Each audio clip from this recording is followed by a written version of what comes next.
तसा मला संघर्ष असला तरी जन्मला तेव्हापासून गुलालच आहे।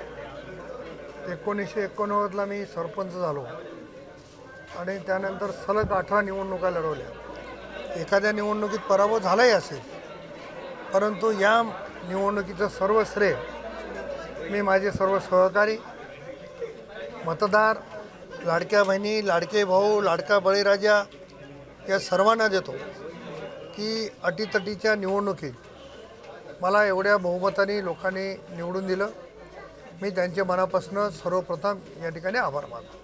आमदार नको आता नामदार पाहिजे असे फलक सुद्धा नांदेड आणि लोहामध्ये पाहायला असं आहे की मग शेवटी जे माझ्यासोबत काम करणारे सहकारी आहेत त्यांना वाटणं त्याच्यामध्ये काही गैर नाही आहे, परंतु शेवटी पक्षश्रेष्ठी निर्णय घेत असते आणि पक्षश्रेष्ठीनं घेतलेला निर्णय सर्वांना मान्य करावा लागतो। आपल्याला सिनियरिटी जर पाहिली तर तुमची आमदार की टर्म नांदेडमध्ये सगळ्यात जास्त निघते। चव्हाण नंतर तुमच्याकडे पाहिल्या जातं, वाटतंय का यावेळेला पक्ष देखील? असं आहे सोबत तुमचा फोटो व्हायरल झालाय, काही चर्चा झाली का त्याच्यावर? राष्ट्रवादी काँग्रेसचे नेते आदरणीय अजितदादा पवारांनी राष्ट्रवादी काँग्रेसच्या सर्व नवनिर्वाचित आमदारांची बैठक बोलवलेली होती। त्या बैठकीमध्ये त्यांनी सर्व आमदारांचा सन्मान केला। त्यानंतर आदरणीय देवेंद्र फडणवीस साहेब यांची मी जाऊन भेट घेतली, त्यांनी माझा सन्मान केला।